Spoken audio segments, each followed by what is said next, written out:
Ilang minuto lang ay huminto ang yate. Nakiramdam ako sa paligid hanggang sa narinig ko ang mga yabag papunta sa kwartong ginagamit namin ngayon. Nang tumingin ako sa may pintuan ay nakatayo na roon si Queen. "We're here." "Saan niya?" Tumango naman ako at umupo ng maayos. Kinuha ko ang bag sa gilid ng kama at kakargahin na sana si Lauren nang naunahan ako ni Queen sa pagkarga sa kanya. Sumunod ako sa kanya palabas hanggang sa hagdanan pababa ng yate. Nauna siyang bumaba at susunod na sana ako nang huminto siya, kaya napahinto na rin ako.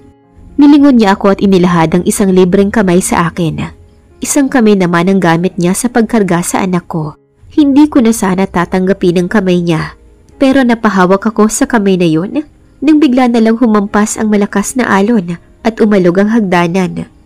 Hanggang pababa ng dalampasigan ay hawak niya ang kamay ko, mas mahigpit kaysa kanina. Napatingin ako sa kamay kong hawak-hawak niya. Thousands of memories came back and it woke me up. Mabilis kong binawi ang kamay ko dahilan para mapatingin siya sa akin. Nagpanggap akong wala lang yun sa akin at diretso ang tingin sa unahan. Parehas lang kaming tahimik habang naglalakad papunta sa bahay niya. Ayokong magsalita dahil wala din naman akong sasabihin. "Juana." "No." Kaagad kong putol sa sasabihin niya. Nasa harapan na kami ng bahay niya at karga niya pa rin si Lauren. Kukunin ko na sana si Lauren mula sa kanya pero hindi niya hinayaang makuha ko ang bata mula sa kanya. "I'll drive you home," he harshly said. Napalunok naman ako at napatingin sa mga mata niyang mariing nakatingin sa akin. Umiwas ako ng tingin at tiningnan si Lauren na mahimbing na natutulog sa dibdib ni Queen. "We can go home without you sending us home," tugon ko. "There's no vehicle you can ride other than my car, Julia." "Saan niya?" Nakagat ko naman ang pang-ibabang labi ko nang matantong malayo nga pala sa highway ang bahay niya. "Come on, I'll drive you home." Pakiusap niya. Napabuntong hininga ko at walang nagawa kung hindi ang pumayag sa gusto niya. Naglakad kami papunta sa sasakyan niya. Bubuksan na sana niya ang pintuan sa likuran nang pigilan ko siya. Sasamahan ko na siya para makahiga siya ng maayos. Mahinang saad ko. Tumango naman siya sa akin. Binuksan ko ang pinto ng sasakyan at naunang pumasok bago niya inabot sa akin si Lauren. Nang makitang maayos na ang pagkakaupo ko at pagkakahiga ni Lauren, isinara na niya ang pinto. Pagkapasok niya sa loob ng sasakyan at nang makaupo na siya sa driver's seat, tiningnan niya kami mula sa rearview mirror. Bago niya pinaandar ang sasakyan, ngayon ko lang napansin na dapit hapon na pala dahil sa unti-unting paglubog ng araw. Naghahalo na ang kulay kahel at lila sa kalangitan na siyang mas nagpaganda sa tanawin. Tahimik lang kami sa loob ng sasakyan hanggang sa nakarating kami sa bukana ng daan papunta sa bahay namin. Lito akong napatingin kay Queen na seryoso at tahimik lang sa pagmamaneho. How did he know our place? Ano pa nga ba naman ang dahilan, di ba? He has a lot of connections that I'm sure he used to know our place. Pagkarating sa tapat ng bahay namin, ay inayos ko ang pagkakahiga ni Lauren at hinintay si Queen na makababa ng sasakyan. Agad na binuksan ni Queen ang pintuan ng sasakyan at kinuha si Lauren. Kinarga niya ito kaya naman kinuha ko ang dala naming bag at lumabas na rin ang sasakyan. Habang naglalakad patungo sa bahay, ay hindi ko maiwasang kabahan. Nang nasa tapat na kami ng pintuan ng bahay, hinawakan ko si Queen sa braso para sana pigilan siya, pero huli na. May nagbukas na ng pinto mula sa loob at ang mas nakakabahala pa ay si Daddy ang nagbukas ng pinto. Napalunok ako ng tuluyan nang binundol sa kaba ang puso ko dahil sa eksenang to. Nataranta ang buong sistema ko nang nagpabalik-balik ang tingin ni Daddy sa aming dalawa ni Queen. "Good noon, sir." Bati ni Queen kay Daddy. Without any words, Daddy opened the door widely and let us in. I feel so uneasy as I walk inside following Queen's footsteps. I can't even look back because I'm afraid of what will be my father's reaction about this. Now that he saw Queen, I knew that he's already having an idea of what's going on here. I was back on track when Queen suddenly stopped walking. I almost hit his back if I didn't halt. He looked at me with his questioning eyes. "Where's your room?" Tanong niya sa akin. Napatanga ako saglit pero kaagad ring nakabawi. Sa itaas, nasa pinakadulong kwarto." Sagot ko. Tumango naman siya at naglakad paakyat sa hagdanan. Nakasunod lang ako sa kanya hanggang sa nakarating kami sa tapat ng kwarto. Binuksan ko ang pinto para mauna siyang makapasok sa loob. Kaagad siyang dumiretso sa kama at hiniga si Lauren doon. Inayos niyang nalukot na damit at napatingin sa kabuuan ng kwarto hanggang sa dumako ang tingin niya sa isang picture frame kung saan nakalagay ang baby picture ni Lauren. Lumapit siya roon at kinuha mula sa itaas ng mesa sa gilid ng kwarto ang larawan. Inangat niya ito at pinagmasdan ng mabuti ang larawan. Lumambot ang ekspresyon ng mukha niya at nakita ko ang paglunok niya. Napaiwas siya ng tingin at tumingin kay Lauren. Ngumiti siya at hinaplos ang buhok nito. "She's so beautiful," he softly said while still caressing Lauren's hair. His eyes are full of affection while looking at her. I haven't seen that kind of look from him. I looked away when he suddenly glanced at me. Nahigit ko ang hininga ko ng ilang segundo lang ay nasa harapan ko na siya. He breathed heavily, like he's been shouldering every problem in the world. I took the courage to look at him, and I was greeted by his dark eyes, yet full of unnamed emotions. He opened his mouth to talk, but no words are coming out from his beautiful mouth. He then closed it and opened again. "I know that I'm years too late to make it up to the both of you. But I'm willing to do anything you'll ask just to have you again, to have you both. What I did 6 years ago will never be forgotten with millions of sorries. But I'm willing to say it again and again, just to have your forgiveness. I regret everything I did back then." I didn't let him continue what he's about to say. "You're right. Sorry won't make me forget everything that had happened before. So if you think that letting you be with my daughter today means something, you're wrong. Ginawa ko lang yun para sa anak ko. At sana ito na yung huli. Huwag ka na sanang magpakita pa sa amin." Mariin kong saad sa kanya. Napalunok naman siya at kitang-kita ko ang pagkataranta at bahala sa mukha niya. Sinubukan niyang lumapit at magsalita pero pinigilan ko siya. "Julia," he softly called me, obviously losing his strength because he can't even longer stand straight in front of me. He tried to reach me, but I took a step backwards. He was taken aback of what I did. "Are you going to always run away from me, Julia? When are you going to face me?" He lifelessly asked me. His eyes are already bloodshot. I was the one who's taken aback now. I gulped the ball in my throat and looked away. I can't find the exact words to tell him what I badly want to say to him. How could he say those words when in fact he's also at fault here? "How about you?" I asked him, and I'm so thankful that I finally found my voice to speak. "When are you going to accept the fact that you can no longer have the both of us? That what you did years ago were the reason why we're here at the situation right now? Nagmakaawa ako, pero anong ginawa mo? You pushed me away and leave me nothing but pain. If you only tell me the truth that day, but you didn't tell me about her." Saad niya habang nakaturo sa direksyon ni Lauren. "Kung sinabi ko ba sa iyo ang tungkol sa kanya, hindi mo ako itataboy?" Nanggagalaiting sagot ko. "Hindi ko kailangang maging desperada sa harapan mo para lang piliin mo ko. Mas lalong hindi ko kailangang sabihin sa iyo ang tungkol sa kanya kung pipiliin mo naman talaga ako." Tuluyan na akong sumabog dahil sa sinabi niya. Hinihingal ako at ang bilis ng pagtaas-baba ng dibdib ko. Dahil sa paglabas ng lahat ng kinikimkim kong emosyon mula pa noon. Kung noon ay hindi ako nabigyan ng pagkakataong masabi ang lahat ng gusto ko, dahil sa pagod na magmakaawa para sa kanya at magmukhang tanga, ngayon ay nagkaroon na rin. Pareho kaming napalingon sa pintuan nang makarinig kami ng pagtikhim. Agad nanlaki ang aking mga mata nang makita si Daddy na nakatayo roon at seryosong nakatingin sa amin. "It's not good to fight in front of your child." Makahulugang saad niya sa aming dalawa ni Queen. Tama nga ako nang hinala kanina. May ideya na siya kung sino si Queen sa buhay naming mag-ina. Napaiwas ako ng tingin kay Daddy at napatingin kay Lauren na mahimbing pa ring natutulog. Napahinga ko ng malalim at nagdadalawang isip kung lilingon ba ako sa dalawa o hindi na. "Can I have a minute with you, sir?" Rinig kong saad ni Queen na siyang nagpalingon sa akin pabalik sa direksyon nilang dalawa. Nakaharap si Queen kay Daddy at mukha talaga siyang determinado na makausap ang ama ko ngayon. Napalunok ako dahil sa umusbong na kaba sa dibdib ko. Unti-unti na ring bumibilis ang pagpintig ng puso ko na para bang lalabas na ito. Seryoso namang nakatingin si Daddy kay Queen. Halatang tinitimbang kung pagbibigyan niya ang hiling nito. Hindi nagsalita si Daddy.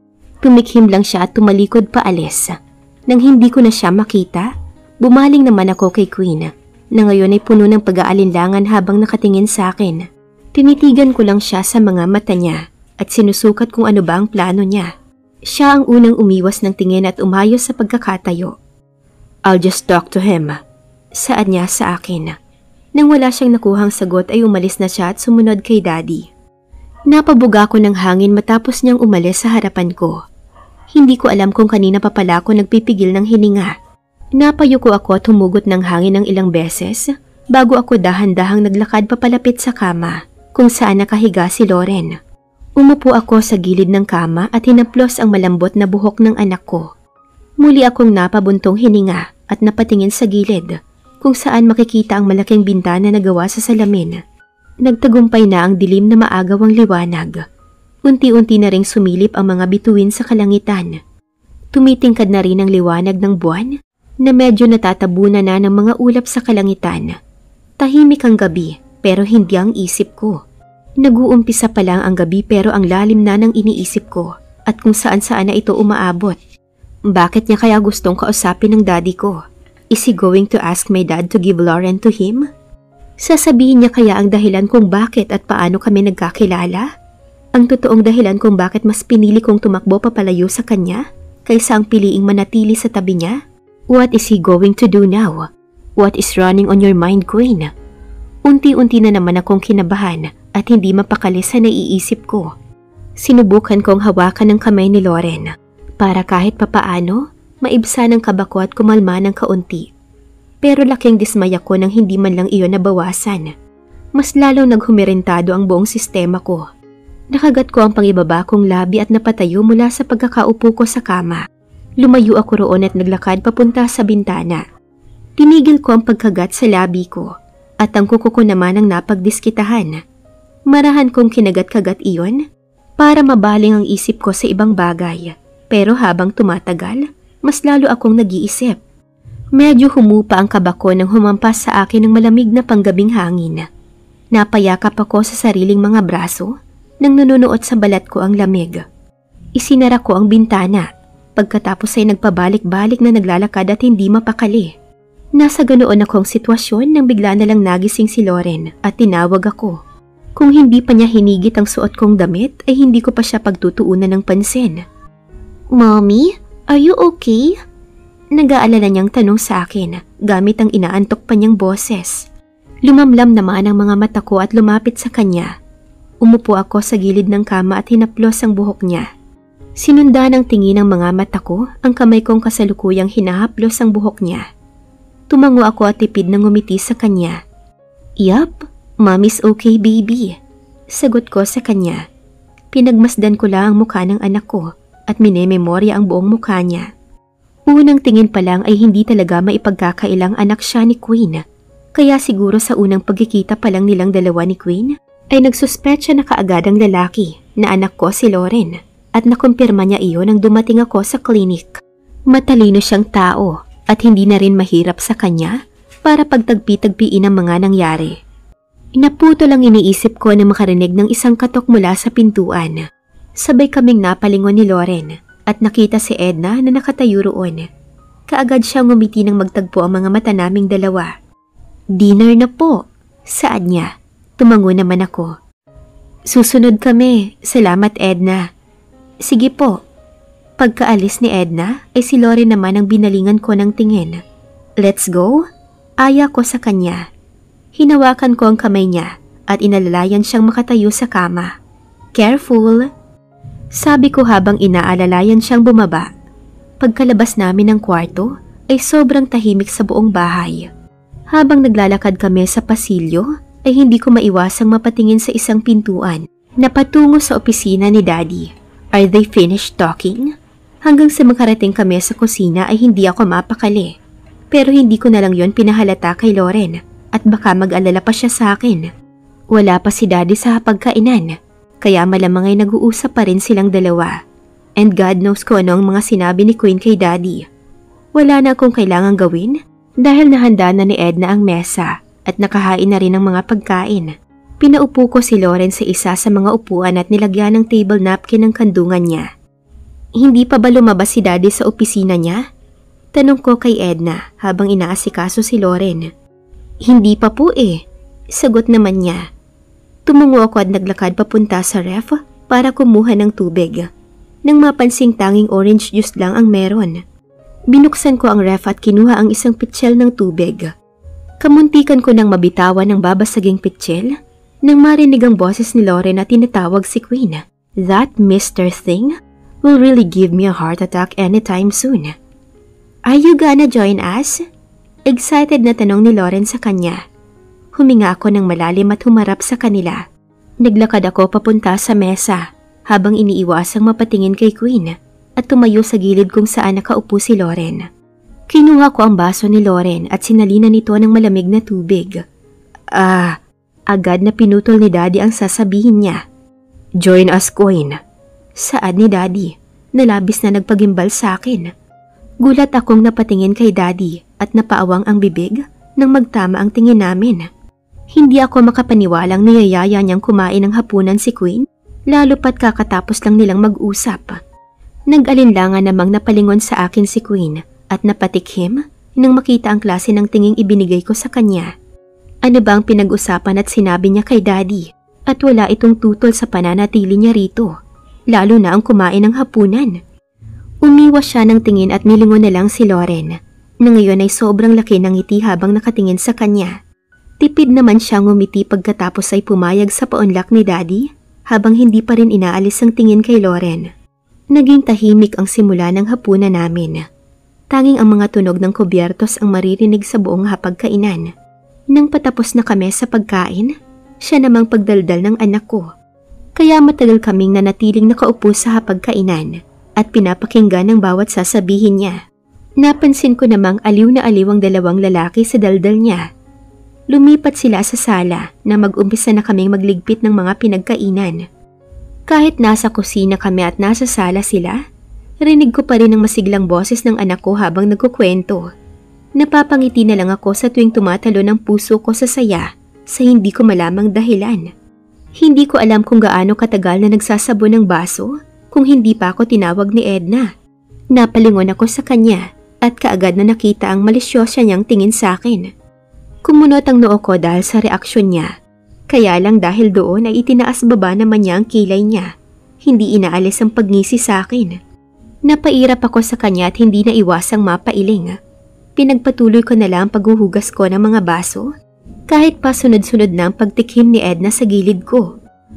Ang gwapo naman po pala ng Daddy ni Lauren, no? Bigla ang saad niya na kinalaki ng mga mata ko. Anong pinagsasabi mo dyan? Patay mali siya kong tanong kahit na kinakabahan ako. Hindi na ako nagtataka kung bakit ganyan kaganda si Lauren. Napalunok ako. Ang ganda ng mommy at ang gwapo ng daddy. In short, magandang lahi. Dugtong pa niya. Munti ka nang may sumilay ng ngiti sa labi ko, pero kaagad ko ring pinigilan ng sarili at nagpatuloy sa paghuhugas. Pagkalabas ko ng kusina, natigilan ako nang hindi ko makita maski ang anino ni Lauren o ni Queen. Umakyat ako sa taas at dumiretso sa kwarto na pinanggalingan namin kanina. Hindi pa man ako nakakapasok sa loob, natigilan ako at napahinto sa paglalakad. Nakasiwang ang pinto ng kwarto at may kaunting liwanag ang nakalabas mula sa loob. Tahimik kong itinapat ang tenga ko sa pinto nang makarinig ng boses mula doon. Where is she now? Rinig kong tanong ni Lauren. Sa hindi maipaliwanag na dahilan, bumilis ang pagpintig ng puso ko. With her mom. Sagot naman ni Queen. Kumunot ang noo ko dahil sa sinabi niya. Sino bang tinutukoy niya? Oh, you must miss her so much, no? Lauren's voice are laced with sympathy and concern. I do. Mahinang sagot ni Queen. Nahigit ko naman ang hininga ko nang biglang sumikip ang dibdib ko. Lumayo ako ng kaunti sa pinto at pinakalma ang sarili. Ilang beses akong huminga ng malalim at tahimik na ibinubuga ang hangin palabas ng bibig ko. Hindi ko na narinig ang pinag-uusapan ng dalawa dahil sa ginawa kong paglayo sa pintuan. Huhugot na ulit sana ako ng hininga nang biglang mas lumaki ang ilaw na lumabas mula sa pintuan. Nang mapatingin ako roon, nakita ko si Queen na kalalabas lang at kagaya ko ay gulat rin. Tumikhim ako at magsasalita na sana nang maunahan niya ako. "Kanina ka pa?" Malumanay niyang tanong. Tumikhim ako at pinanatili ang tingin sa likuran niya para hindi magtagpo ang mga mata namin. Kadarating ko lang." Sagot ko. Laking pasasalamat ko sa sarili dahil hindi ako nautal, kahit na parang sasabog na ang puso ko dahil sa labis na kaba. "Si Loren, natutulog na ba siya?" Pag-iiba ko sa usapan at sinilip pa talaga ang likuran niya para tignan si Loren. "She's already fast asleep," sagot niya. Tumango naman ako. "I already changed her clothes." Dagdag pa niya. Tumango ulit ako. "Thank you." Papasok na sana ako sa kwarto nang mapabalik ako sa harapan niya dahil sa paghila niya sa braso ko. Hindi naman siya masyadong gumamit ng lakas, pero nagawa niya pa rin akong ibalik sa harapan niya. Huminga ako ng malalim. Hindi ko alam ang dapat kong maramdaman. Lalo na't ramdam ko ang mainit niyang kamay sa braso ko na hanggang ngayon ay nakahawak pa rin doon. "Look at me." Pakiusap niya. Hindi ko siya sinunod. Imbes ay tumingin ako sa sahig at naghintay kung ano man ang gusto niyang sabihin sa akin. Ilang segundo pa ang nakalipas, naramdaman ko ang daliri niya sa baba ko. Dahan-dahan iyong iniangat hanggang sa magtagpo ang mga mata namin. Puno iyon ng iba't ibang emosyon na hindi pamilyar sa akin at hindi ko magawang pangalanan. O talagang mas pinili ko na lang na huwag nang alamin ang mga yon. "Love." Nahihirap ang bigkas niya. Napapikit ako sa paraan ng pagtawag niya na para bang nasasaktan at nahihirapan siya ngayon. Libo-libong memorya ang nagbalik sa alaala ko na siyang dahilan ng pagbara ng kung ano sa lalamunan ko. "Stop calling me that." Mariin kong saad kasabay ng pagdilat ng mga mata ko. "If it's a lie, stop calling me that. It's making me sick." Nakita ko ang paglunok niya at ang pagdaan ng sakit sa mga mata niya. Pero wala na akong pakialam. "Love," muli niyang pagtawag. "Can I explain please? Kahit wag mo na akong paniwalaan, hayaan mo lang akong magpaliwanag." Pagsusumamo niya sa akin, napaiwas ako ng tingin, huminga ng malalim. "Oh God, help me please." Hindi ko alam kung kaya ko bang marinig ang anumang sasabihin niya, lalo na kung ang kalakip noon ay ang pagbukas ng panibagong sugat sa puso ko. Pero paano nga ba ako tuluyang uusad sa kasalukuyan kung hinihila ako ng nakaraan ko? Kung patuloy ako nitong hindi pinatatahimik dahil sa mga katanungang siya lamang ang makasasagot. Sabi nga nila, kung ano man ang nakasakit sa'yo ay siya ring gagamot sa'yo. Ngunit hindi ibig sabihin nito ay babalik ako sa kanya. Babalikan lang namin kung saan kami nagkamali ng hakbang at desisyon noon at pakinggan ang parte niya. Magbabalik tanaw. Pero hindi na maaaring ibalik pa kung ano ang meron kami noon. Ang tanging nagkokonekta na lang sa aming dalawa ay ang bunga ng akala ko ay pagmamahal.